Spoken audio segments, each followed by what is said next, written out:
kita memulai pembelajaran, ada kalanya kita berdoa. Contohnya bisa dipimpin doa.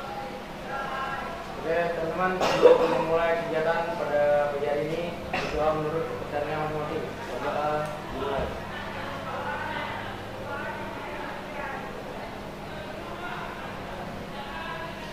Selesai.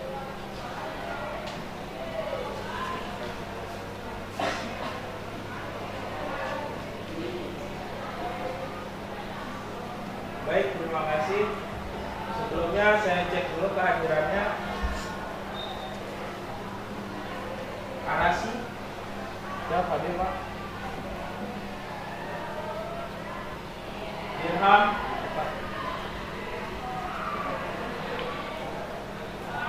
Citra,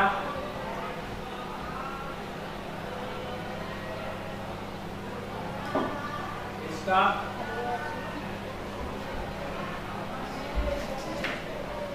Fahri, Hadir Pak. Faisal. Hadir Pak. Sekretarisnya siapa? Ada yang sakit? Satu Pak, Siapa? Febriano.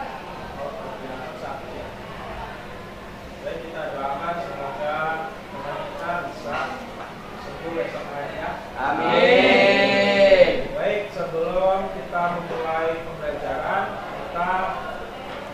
kita setel lagu kebangsaan ya. Kita setel lagu nasional dulu. Untuk karena tadi bisa berdiri dulu. Kita menyanyikan bersama-sama lagu nasional Garuda Pancasila ya.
Baik, silakan duduk kembali.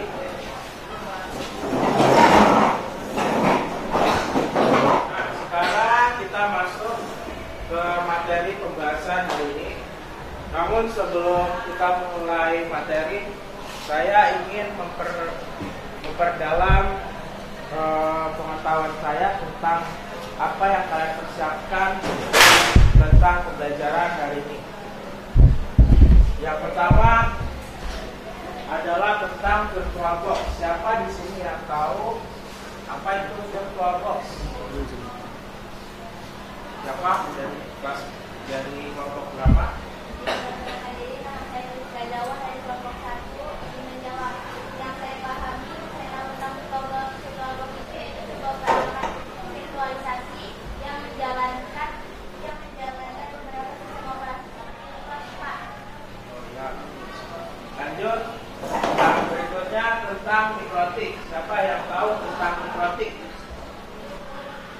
Izin memperkenalkan diri, nama Faisal dari kelompok 2. Yang saya tahu tentang mikrotik adalah sebuah perangkat yang menghubungkan kita dari perangkat jaringan ke perangkat kita. Saatnya jam 8. Terima kasih bos, tepuk tangan. Oke ya. Jadi virtual box adalah sebuah perangkat aplikasi untuk menjalankan sistem operasi lain di dalam ya, sistem operasi yang sedang berjalan. Sedangkan mikrotik sendiri adalah sebuah alat untuk kita terhubung dengan jaringan ya.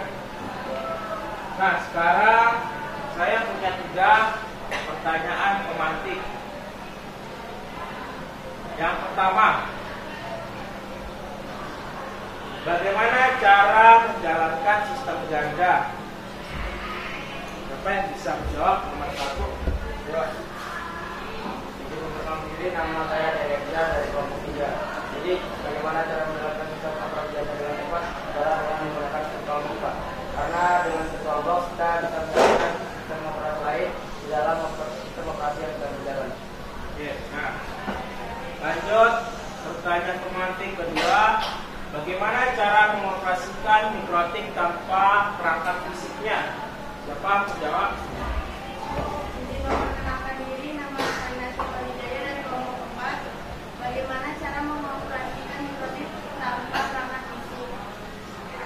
Bisa menggunakan virtual box karena virtual box bisa menyimpan dan menjalankan sistem operasi lain. Nah, ya bagus. Lanjut yang ketiga. Apakah ada aplikasi yang bisa membuat kita mengoperasikan mikrotik dengan lebih lama di rumah? Siapa? Siapa? Izin memperkenalkan diri, nama saya Alfred Ramadhani. Izin menjawab. Setahu saya kita bisa mengoperasikan mikrotik di rumah tanpa membeli fisiknya dengan menggunakan software virtual box dengan cara mengunduh terlebih dahulu file ISO Router OS dan menginstalnya ke dalam mikrotik. Ya, baik. 3 jawaban yang bagus, kita beri aplaus dulu. Ini semua jawaban benar ya. Nah, kemudian kita masuk ke tujuan pembelajaran. Sebelumnya saya akan beritahu metode pembelajaran kita hari ini adalah PBJL, Project Based Learning ya. Jadi dalam Project Based Learning yang berjudul Mini ISP, kalian nanti akan menganalisa apapun yang ada di proyek tersebut dan satu kelompok akan menunjukkan hasilnya ke depan. Jadi kurang lebih itu. Dan tujuan pembelajaran yang pertama adalah nanti saya akan menjelaskan pengertian virtual box dan mikrotik secara lebih detail. Kemudian yang kedua, saya akan mengidentifikasikan file-file pembangun sistem jaringan mini ISP tadi. Kemudian yang ketiga, saya juga nanti akan menjelaskan pengertian instalasi dan konfigurasi itu apa bedanya. Kemudian yang keempat, nanti akan saya sebutkan juga komponen-komponen instalasi dan konfigurasi. Kemudian yang kelima, saya juga akan membantu kalian menganalisa perbedaan sistem lama dengan sistem baru yang akan kalian kerjakan hari ini.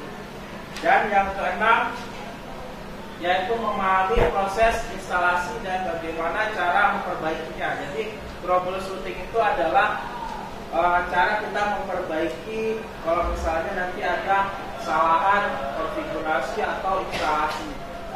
Itu ya. Bisa dipahami? Baik. Kita lanjut ke materi yang pertama. Nah, secara detail, pengertian virtual box adalah perangkat lunak yang membantu kita untuk membuat dan menggunakan mesin virtual. Lanjut.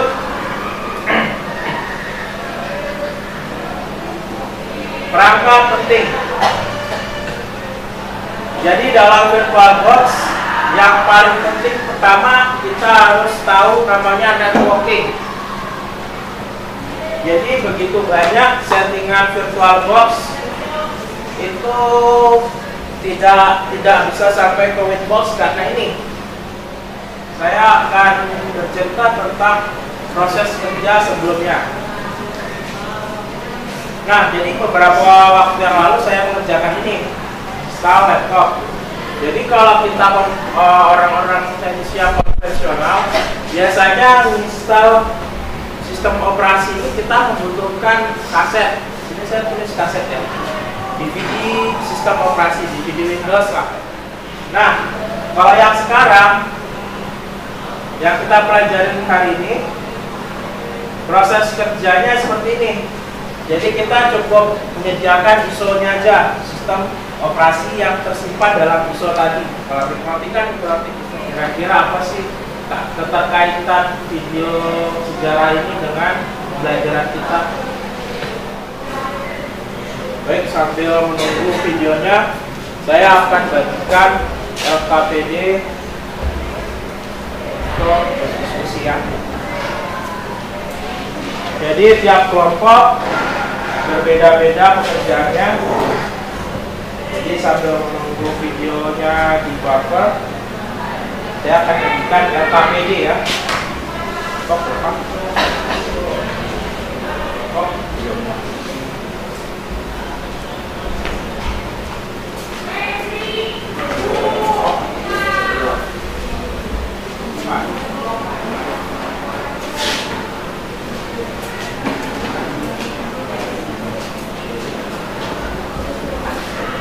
Nah, selagi menunggu videonya, kalian bisa berdiskusi kurang lebih 30 menit untuk menjawab pertanyaan itu. Nanti kalau sudah selesai, baru kalian akan mempresentasikan hasilnya ke depannya. Silakan mengerjakan. Sebagian besar pekerjaan manusia di era modern ini dilakukan menggunakan komputer. Pada awalnya, komputer hanya digunakan sebagai alat penunjang pekerjaan. Namun sekarang, komputer menjadi suatu kebutuhan yang wajib dimiliki oleh masyarakat. Nah, bagaimanakah sejarah komputer? Awal pertama kalinya komputer diciptakan yaitu pada tahun 1822 oleh seorang ahli matematika yaitu Charles Babbage. Dia menciptakan alat yang dapat menghitung sebuah tabel matematika sekitar tahun 1833. Nah, mesin itu dinamakan analytical machine. Sejak saat itu, alat tersebut dikenal sebagai digital purpose computer. Berkat alat ciptaan Charles Babbage, banyak orang yang terbantu, terutama pada aktivitas yang berhubungan dalam menghitung. Oleh sebab itu, Charles Babbage dijuluki sebagai bapak komputer. Kemudian, pada tahun 1937, Profesor Harvard pada generasi ini, sistem operasi Android mulai dikenalkan pada perangkat smartphone. Nah, perkembangan komputer masih akan terus berlanjut sampai nanti menjelang generasi ke-6, yang nantinya teknologi artificial intelligence akan menjadi primadona di dunia komputer.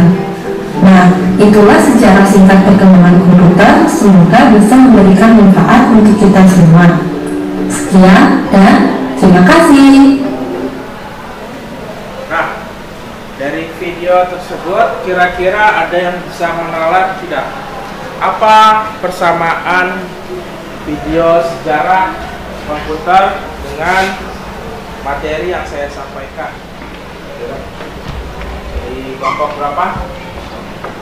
Izin mengenalkan diri, saya Dewi dari kelompok 4. Saya ingin menawarkan sedikit yang saya dapatkan dari video yang baru saya pertanyaan. Jadi sebelumnya komputer itu kan sudah mengalami beberapa perkembangan mulai dari generasi 1 dari tahun sekitar 1822 sampai dengan generasi ke-5 saat ini, bahkan sampai berterus hingga generasi ke-6.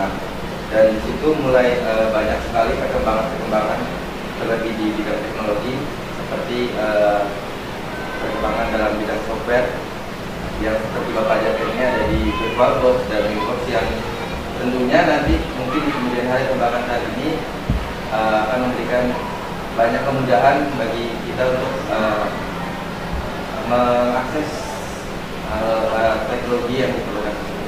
Oke, terima Masih beri fokus ke nah itu ya, jadi ada keterkaitannya sejarah tadi dengan materi apa yang kita jelaskan hari ini. Jadi sedikit tambahan dari saya, dengan VirtualBox kita bisa mengkonfigurasi instalasi sistem operasi lebih cepat.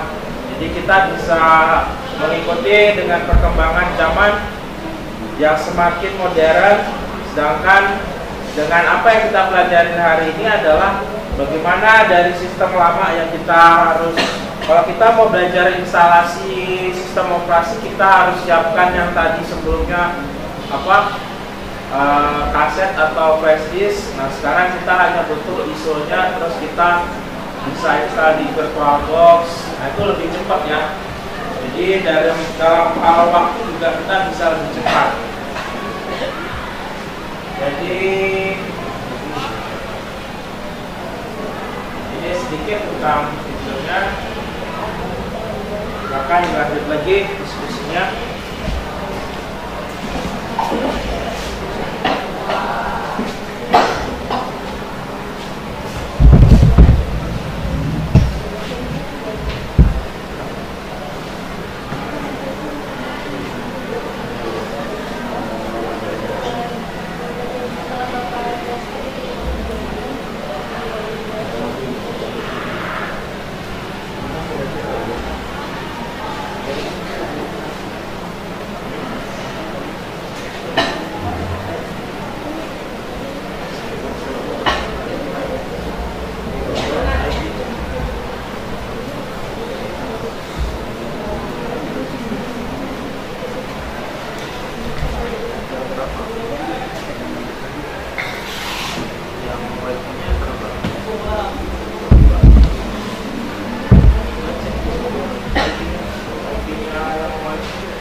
Assalamualaikum warahmatullahi wabarakatuh. Waalaikumsalam warahmatullahi wabarakatuh. Sebelum itu, izin saya dari kelompok 2, Faisal, dan ini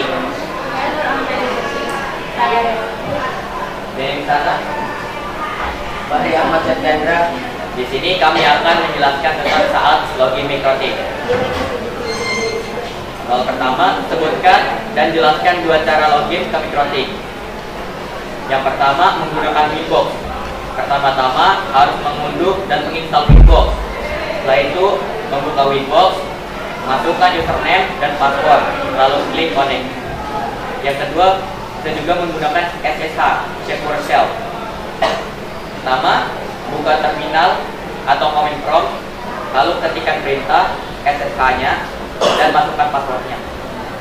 Nomor 2, jelaskan cara melihat konfigurasi identitas yang telah disetting. Pertama, melalui Winbox, jalankan APK Winbox dan login ke perangkat mikrotik. Lalu pilih menu IP, klik IP, lalu pilih menu address, klik pada address, dan disitu akan terlihat IP mana saja yang terdaftar. Lalu, jelaskan hal apa yang diperlukan untuk mengaktifkan hotspot. Yang pertama, router mikrotik yang sudah terinstall sistem operasi mikrotik router OS. Lalu, koneksi internet yang digunakan untuk menghubungkan router mikrotik ke jaringan luar. Lalu, memastikan update tersetting dengan benar. Tuliskan kesimpulan kelompok. Dari VirtualBox, kami bisa menyeting mikrotik tanpa harus menggunakan perangkat keras dan hanya menggunakan cara virtual. Sampai sini ada pertanyaan dari kelompok lain? Bisa dari kelompok 4 yang pertama. Apakah bisa menyeting mikrotik tanpa perangkat lunak? Apakah Bisa menyeting mikrotik tanpa perangkat lunak. dari kelompok 3? Apa yang harus kita lakukan jika hotspot yang kita aktifkan tidak terdeteksi?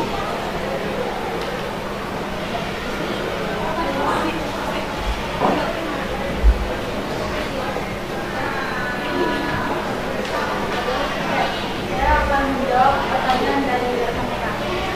Yang pertama dari kelompok 3. Apa yang harus kita lakukan jika hotspot tidak aktif atau tidak terlihat? Jawabannya, jika tidak terlihat atau terdeteksi, wajib sekali mengecek IP dan addressing di aplikasi Windows. Dari kelompok 4, apakah bisa menyeting mikrotik tanpa penggunaan perangkat fisik? Jawabannya, bisa. Menggunakan VirtualBox dan bahannya hanya menggunakan sistem mikrotik dan bisa di-sharing di inbox tersebut. Siap. Ya, sebelum saya tutup, ini adalah hasil dari kita mengerjakan mikrotik.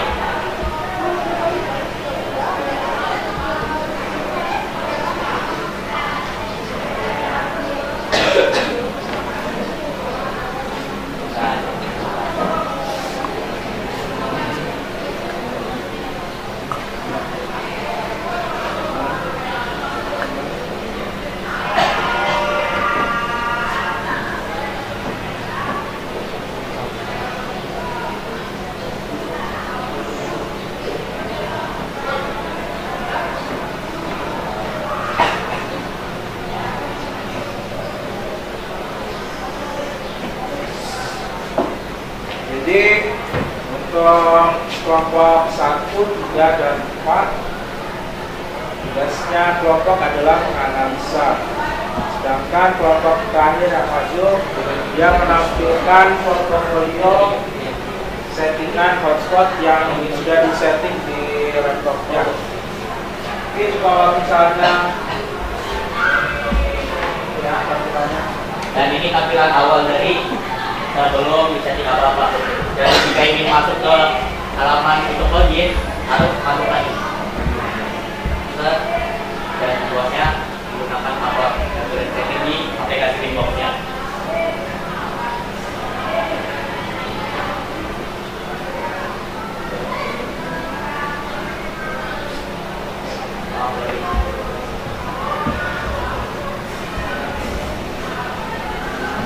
Sudah muncul ya, jadi sudah bisa ditutup. Oke, hari ini sampai sini presentasi kelompok kami. Jika ada salah kata ataupun sesuatu yang tidak enak, mohon dimaafkan. Sekali lagi, wassalamualaikum warahmatullahi wabarakatuh. Wah, ada siap los.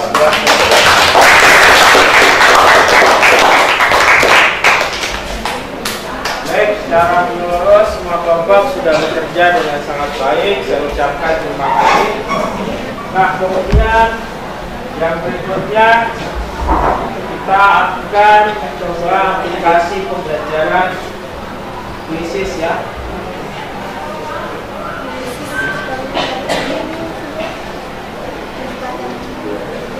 Jadi disiapkan HP-nya dengan paket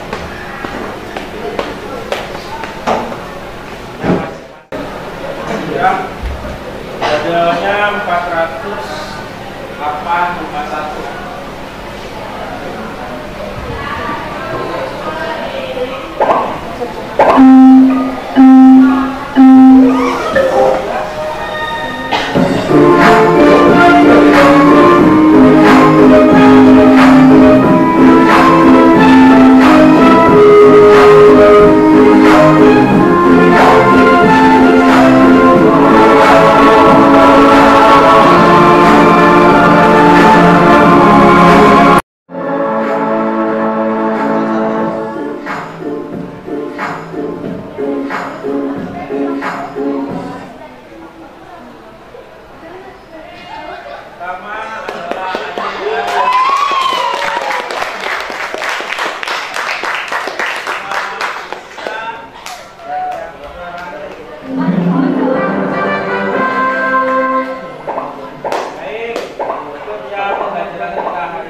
kesimpulan pembelajaran buat hari ini. Kan siapa yang bisa menyimpulkan pembelajaran hari ini?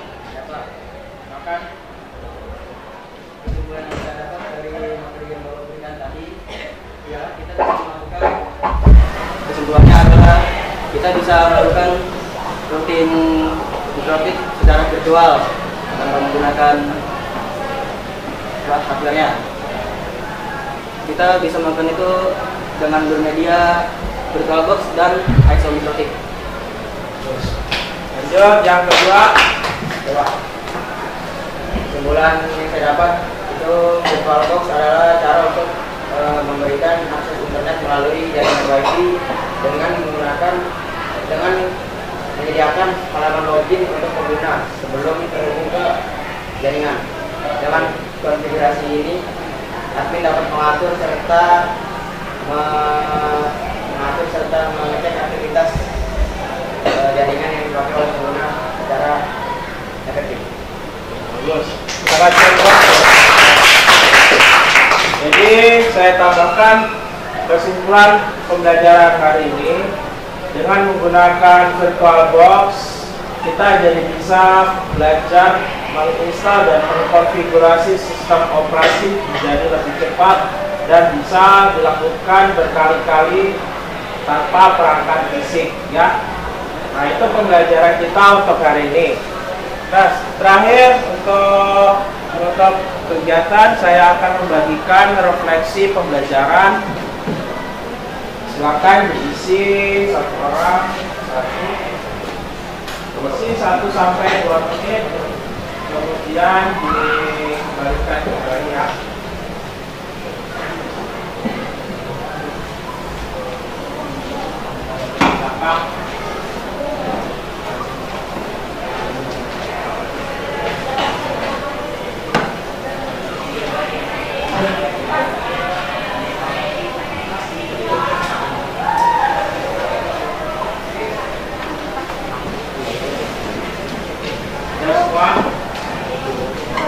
KPD-nya bisa di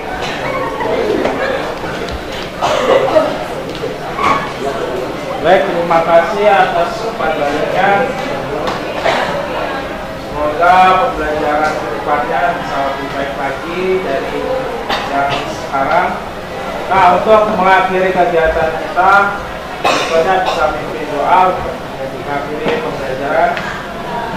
Oke teman-teman, sebelum mengakhiri kegiatan pada siang hari ini, berdoa menurut kepercayaan yang masing-masing. Berdoa dimulai.